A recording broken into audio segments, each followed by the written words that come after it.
오늘 우리에게 주시는 말씀은 사사기 2장 6절부터 10절의 말씀인데요. 자녀 믿음 때문에 우는가? 라고는 제목으로 함께 은혜를 나누려고 합니다. 오늘 영상은 이번 주일날 영상이 잘 녹화가 안 돼서 다시 우리 지체들이 볼 수 있도록 녹화를 하는 것입니다. 그래서 설교를 좀 짧게 말씀을 전하겠습니다. 존 웨슬러라고 하는 이 감리교 창설자는 이런 말을 했다고 그래요. 우리가 장차 예수님 앞에 갔을 때 세 가지 질문을 받을 것이다. 하나는 시간을 어떻게 썼느냐, 하나는 물질을 어떻게 썼느냐, 또 하나는 자녀를 어떻게 키웠느냐라는 그런 질문이라고 그렇게 얘기를 합니다. 과연 우리가 제일 이 중에 어려운 게 뭘까라고 생각해 볼 때에 아마 자녀일 것입니다. 시간이라든지 물질은 일방적일 수 있지만 자녀는 사실은 쌍방적인 문제이기 때문에 그렇습니다. 자녀 정말 키우기 어렵죠. 오늘 말씀도 다음 세대에 대한 말씀이에요. 오늘 사사기 2장 7절의 말씀을 보면 백성이 여호수아가 사는 날 동안과 여호수아 뒤에 생존한 장로들 곧 여호와께서 이스라엘 위하여 행하신 모든 큰 일을 본 자들이 사는 날 동안 여호와를 섬겼다 이렇게 얘기하고 있습니다. 사실은 이 이스라엘 백성들이 출애굽을 할 때에 출애굽을 한 세대들은 별 문제가 없었다는 거예요. 왜냐하면 하나님이 하신 큰 일, 기적을 경험했기 때문이라는 거죠. 우리가 잘 알다시피 그들은 홍해를 건너는 경험을 했고 불기둥, 구름기둥을 경험을 했던 사람들이에요. 하나님이 직접 만나와 메추라기를 먹인 것도 경험했던 사람입니다. 이런 사람들은 하나님을 믿는데 그렇게 어려움이 없었을 겁니다. 우리 교회에서도 마찬가지예요. 처음 교회 우리가 초기에 많은 기적들이 일어났습니다. 제가 기억나는 것은 40일 목적이 이끄는 특세를 한 기억이 있는데 그때 산세베리아라고 하는 화분을 40개 정도 40개가 아니라 40일 하면서 쭉 놓고 개근상을 갖다가 정했는데 그때 딱 맞게 개근상을 만나는 걸 보고 다 드리는 걸 보면서 야, 참 놀랍구나라는 하나님의 어떤 세심하심을 저는 경험을 했고 또 몇 번 말씀을 드렸지만 저쪽 교회에서 우리가 이쪽으로 넘어올 때에 교회를 건축하려고 하는 마음을 가졌을 때에 그 저쪽 교회에서 판 주차장과 또한 건물이 현재 이 부지의 땅과 모든 것이 세금까지 딱 맞았었습니다. 그때 제가 아주 소스라치게 놀라면서 하나님이 하셨구나라는 생각을 하게 돼요. 자, 이스라엘 백성들도 그러한 하나님을 큰 일을 경험했던 사람들이 문제는 시간이 지나면서 이 세상을 떠나게 되었다는 거죠. 여호수아와 그 많은 장로님들과 그 외 여러분들이 아마 우리 교회도 마찬가지일 것입니다. 지금 새로 오신 분들은 잘 모를 텐데 옛날부터 우리 교회를 섬겼던 분들은 하나님 우리 교회 하신 큰 일을 경험할 텐데 그랬을 때 이제 저도 어느 날은 죽게 되고 또 그것을 본 분들이 이제 어떻든 하나님 나라에 가시게 될 거잖아요. 자, 이런 상황이 되었을 때에 우리 교회도 그렇고 그 당시에 이 이스라엘에 있었던 다음 세대들이 어땠을까? 2장 10절의 말씀을 보면 사사기 2장 10절에 보면 그 세대의 사람도 다 그 조상들에게 돌아갔고 그 후에 일어난 다른 세대는 여호와를 알지 못하며 여호와께서 이스라엘을 위하여 행하신 일도 알지 못했다라고 말씀하고 있습니다.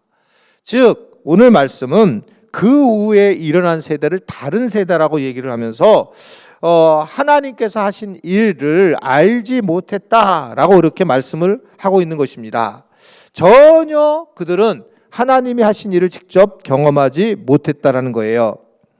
레너더 스윗이라고 하는 최고의 21세기 신학자는 신세대를 토착민이라고 하고 기성세대를 이민자라고 표현을 했습니다. 서로 너무 다르다는 겁니다.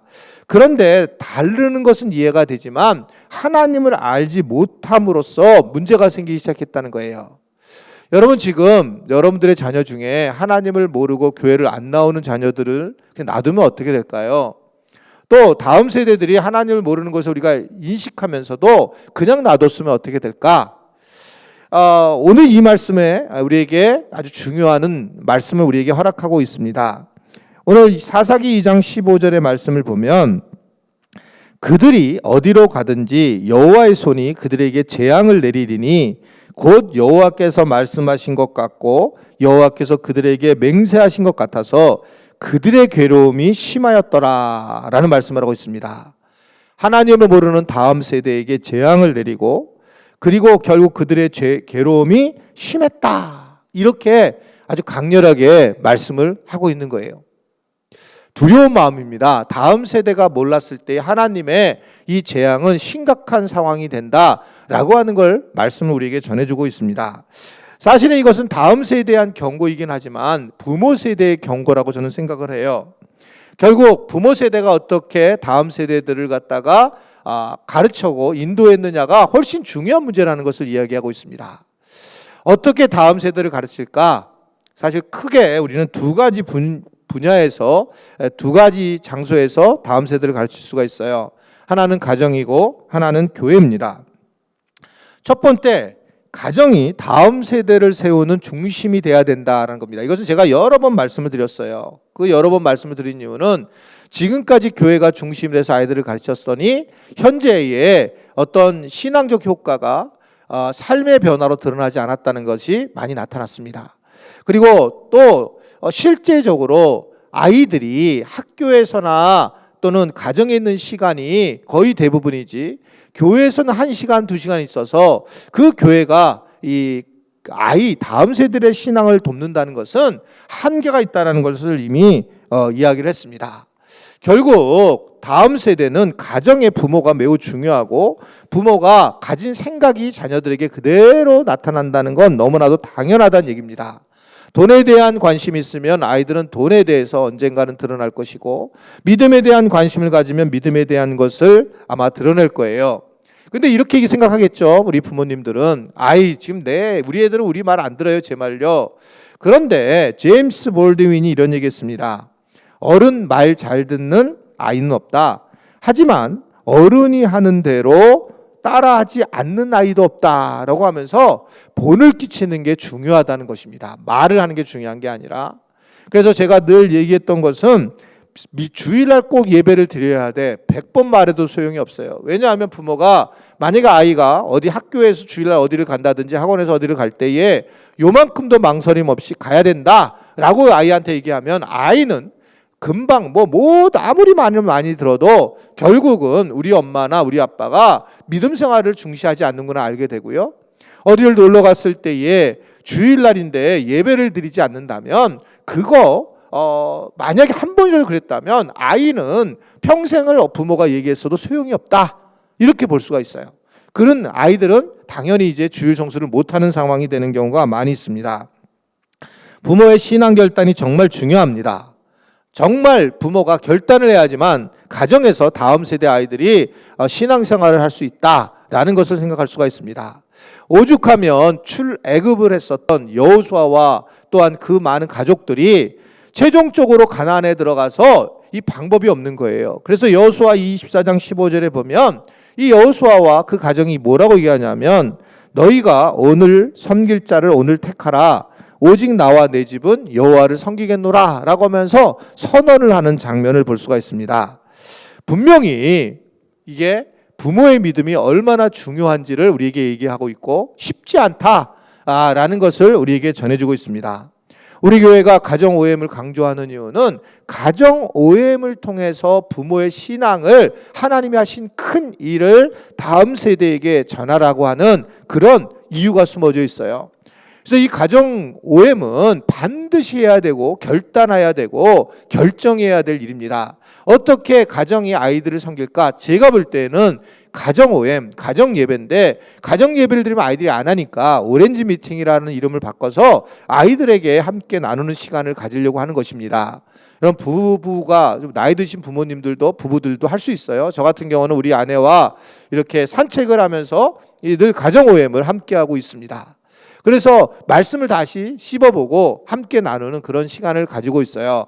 그래서 여러분들도 이 가정 OM을 통해서 꼭 가정에서 아이들을 다 잘 섬길 수 있는 은혜를 누리시기를 주님의 이름으로 축원해 드립니다. 마지막 두 번째는 교회도 다음 세대를 위해서 적극적으로 도와야 한다는 겁니다. 우리 교회는 발칸과 다음 세대를 품는 교회라고 시작을 했어요.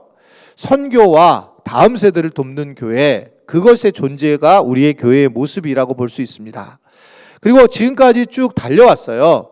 그리고 우리가 표를 가지고 방향을 분명히 정해서 왔지만, 그러나 사실은 실제적인 프로그램은 그렇게 디테일하지 못했었습니다. 이게 왜 그랬냐면, 우리가 이 다음 세대라는 거, 우리가 선교에 대해서는 이제 다음에 말씀할 기회가 있겠지만, 다음 세대에 대해서도 관심을 갖고 어떻게 해야 될까 막 고민을 많이 했습니다. 오랫동안 기도해왔고, 근데 쉽게 결정을 하지 못했어요. 우리 교회 교인들 중에서 다음 세대 아이들을 교회가 돕는 그런 학교로 가는 경우가 있잖아요. 대안학교를 보내는 경우도 제가 알고 있고, 또 떠난 분들도 제가 알고 있습니다. 그런데 이 부분을 내 스스로가 떠나니까 내가 대안학교를 해야 되겠다, 이런 마음이 들지 않았어요. 이 다음 세대를 정말 잘 도와야 되겠다라고 하는 생각을 하게 되었습니다. 그러면서 어떻게 하면 다음 세대를 도울 수 있을까, 이런 고민을 하고 기도를 정말 오랫동안 해왔고, 이제 어떻게 생각하면 우리 교회의 큰 방향이기 때문에 많은 생각을 할 수밖에 없었습니다. 그러면서 일단은 우리 교회가 주일학교만으로 안 되니 주중에 하는 그런 프로그램을 도와야 되겠다. 그래서 어하나를 좀 더 잘 되고 있는 우리 교회에서 어하나 전담 목회자를 세워야 되겠다는 생각을 하게 되어서 지금 전담 목회자를 구하고 있는 그런 중입니다. 그리고 또 하나는 이런 생각을 개인적으로 하게 됐어요. 아이들에게 가장 중요한 게 뭘까? 세상에 나가서 생활 선교사가 앞으로 돼야 되는데 제일 중요한 게 뭘까라고 할 때에 결국은 세계관이 중요하다. 즉 어떤 생각을 가지고 살아가느냐가 중요하다. 그중에 기독교적인 세계관, 기독교를 바탕으로 두는 세계관, 성경을 바탕으로 두는 세계관이 매우 중요하다는 거예요. 이것은 성경 공부로 되는 게 아니라 어떤 생각을 가지게 만드느냐가 중요하다, 이렇게 볼 수 있습니다. 자, 세계관이라는 거 우리가 너무 쉽게 표현하면 그냥 하나님은 천지를 창조하신 분이셔. 그분이 나의 아버지셔. 그리고 그분은 나에게 좋은 것으로 채워주셔. 나는 그분을 위해서 그분의 영광을 위해서 살아가야 될 사람이고, 그래서 자기가 공부하는 이유가 하나님을 위해서 공부를 하고, 또한 다른 사람들을 섬기기 위해서 공부하는 거예요. 자기를 위해서, 자기 가족을 위해서 공부하는 게 아니라 똑같이 공부를 해도 오히려 하나님과 이웃을 위해서 공부할 줄 아는 사람. 다르죠. 공부하는 이유가 달라요. 자기가 영광을 받으려고 하는 게 아닙니다. 그래서 이러한 기독교 세계관을 만약에 가지고 있으면 그 아이가 살아가는 건 똑같이 살아가는 것처럼 보이지만 다르게 살아간다. 그래서 기독교 세계관에 대한 여러 가지 학교를 만들어 보려고 애를 썼고, 그래서 외국인 경우도 들어가서 찾아보기도 하고 또 담당자들, 전문가들도 만나기도 했습니다. 그러다가 개인적으로 어떤 마음이 들었냐면, 제게 주시는 하나님의 메시지였다고 저는 생각을 하는데, 만약에 뭐 이 학교를 만들어서, 대안학교를 만들어서 기독교 학교를 만든다면 과연 이들이 세상에 나가서 어떨까? 언젠가는 세상에 나갈 텐데, 혹시 기독교 이 세계관 학교를 만들어서, 대안학교를 만들어서 이게 익숙하게 같은 사람들, 크리스찬끼리 모였다가, 그러다가 또 이제 중학교 올라가고 고등학교 올라가서 언젠가는 세상에 나가게 될 텐데, 혹시 자기들끼리만의 리그를 하는 것은 아닌가? 결국 최종적으로는 세상에 나가서 결국 살아가야 될 텐데, 그냥 잠시 동안 자기 같은 사고, 기독교 세계관을 가진 사람들끼리 모여서 아이들을 가르치는 학교가 아닌가? 그렇다면 우리는 다르게 접근할 필요가 있다. 그러면서 생각한 게, 그냥 일반 학교를 다니는 우리 아이들이, 또 일반 어린이집이나 유치원을 다니는 아이들이 이 주일 외에 특별히 평일에 기독교 세계관을 배울 수 있으면 되겠구나. 그래서 이들이 이 새로운 것들에 대해서 늘 같이 사는 게 아니라 그냥 이것에 대해서 새로운 세상에 나가서, 가나안 땅에 가서 생각이 바뀐 아이들이 가면은 이게 어렸을 때부터 그냥 같이 진행하면 되겠다는 생각을 하게 됐습니다. 이게 제가 지금 막 빨리 끝내려고 하니까 어수선한데, 이게 짧게 끝내려고 하니까, 어떤 무슨 얘기냐면, 아이들이 만약에 대안학교 같은 걸 우리 교회에서 만들어서 진행을 하면 언젠가는 세상에 나가게 되는데 또 그때 적응을 해야 되는데 그냥 세상에 있는 학교를 다니면서 기독교 세계관을 가르치면 어떨까라는 생각을 하게 됐고, 이것은 큰 교회가 아닌 작은 교회들이 누구나 할 수 있는 교회인데 우리 교회가 이걸 먼저 시범으로 보여서 한국 교회에 도움을 줄 수 있지 않을까라는 생각을 하게 된 거예요. 그래서 그런 터에 이제 토요일 정도에 토요 기독교 세계관 학교를 하게 되면, 그러면 아이들이 평일에 나와서 세계관을 아주 잘 정립을 하면 좋겠다. 그런데 이건 주일 예배, 주일 학교하고 좀 다르게 됐으면 좋겠다, 이런 생각을 하게 된 겁니다. 그래서 주일 학교는 성경 공부를 가르쳐야 되는 거고, 그러나 이 세계관 학교는 성경을 가르치기보다 사실은 어떤 세상에서의 어떤 삶을 통해서 세계관을 바꿨으면 좋겠다. 그래서 인문학을 통해서라든지 또는 역사를 공부를 통해서라든지 또는 탐방을 통해서라든지 IT를 통해서라든지 또 성경에 대한 어떤 큰 인사이트를 가지고서라든지 이러한 것을 통해서 아이들을 변하게 도와줬으면 좋겠다는 생각을 하게 됐고, 그러한 마음을 가졌다가 결국 그러한 전문가들을 만나게 되었습니다. 그래서 저희 교회는 이제 9월부터 이 일을 시작하려고 해요. 그래서 여러분들 많은 분들을 우리가 모시지 못하겠지만 우리 학부모들 중에서 아이에게 내가 기독교 세계관이 너무 중요한데 토요일 날 내가 그 시간을 투자하겠다라고 생각하는 분들은 그때 이제 신청을 해 주시면 되겠습니다. 그래서 교회도 나름으로 이제 어떻게 도와야 될까를 생각하고 이제 시작을 하려고 하고 있습니다. 여러분들이 많이 기도해 주시고 함께 해 주시면 감사하겠습니다. 자, 가정이 이제 아이들을 돕고 교회가 또 가정을 도우면서 아이들을 돕게 된다면 이제 우리는 그러면 끝날까? 그렇지 않습니다. 예수님이 십자가를 지시고 골고다로 올라가실 때에 많은 여인들이 눈물을 흘리면서 따라왔어요. 예수님이 얼마나 이 여인들에게 고마웠겠습니까? 그랬을 때에 그 여인들에게 근데 예수님이 하신 말씀이 누가복음 23장 28절에 나오는데, 예수님이 이렇게 얘기하세요. 예수께서 돌이켜 그들을 향하여 이르시되 예루살렘의 딸들아 나를 위하여 울지 말고 너희와 너희 자녀를 위하여 울라 라고 말씀하고 있습니다. 너희와 너희 자녀를 울라, 나를 위해서 울지 말라는 거예요. 우리가 가장 자녀들을 위해서 또는 우리 자신을 위해서 해야 될 일은 우는 거라는 거예요. 울라, 울어서 그 마음을 우리가 전해야 되고 하나님 앞에 기도해야 된다는 것을 이야기하고 있습니다. 자녀를 위해서 기도하는 것처럼 중요한 게 없습니다. 얼마 전에 아프리카 선교사님을 만났어요. 저는 지금 선교사님에 대해서 밥을 사주는 사역을 많이 하고 있어요. 그래서 그분들의 이야기를 듣는 일을 좀 하고 있습니다. 근데 그 선교사님이 고등학교 교사였다가 이제 선교사가 된 분이세요. 근데 그분이 이런 얘기 하는 겁니다. 다 아는 얘기를 하는 거예요. 목사님, 눈물 흘리는 어머니의 기도를 결코 그것은 버릴 수 없고 결국 그 복은 돌아옵니다 라는 것을 이야기하시는 겁니다. 자기 이야기를 하시는 거예요. 저는 이걸 굉장히 진정성 있게 들었어요. 우리가 다음 세대에 대해서 여러 행위를 해야 되겠지만 가장 중요한 건 기도입니다. 특별히 우리 부모만 자녀를 위해서 기도하는 것이 아니라 전 교인들이 다음 세대를 품은 교회이기 때문에 다음 세대를 위해서 기도하는 그런 교회가 있기를 바랍니다. 이번 주간에 예배 영상이 잘 녹화가 안 돼서 죄송하고 다음 주부터는 잘 될 수 있도록 그렇게 하도록 하겠습니다. 감사합니다. 말씀을 마치겠습니다.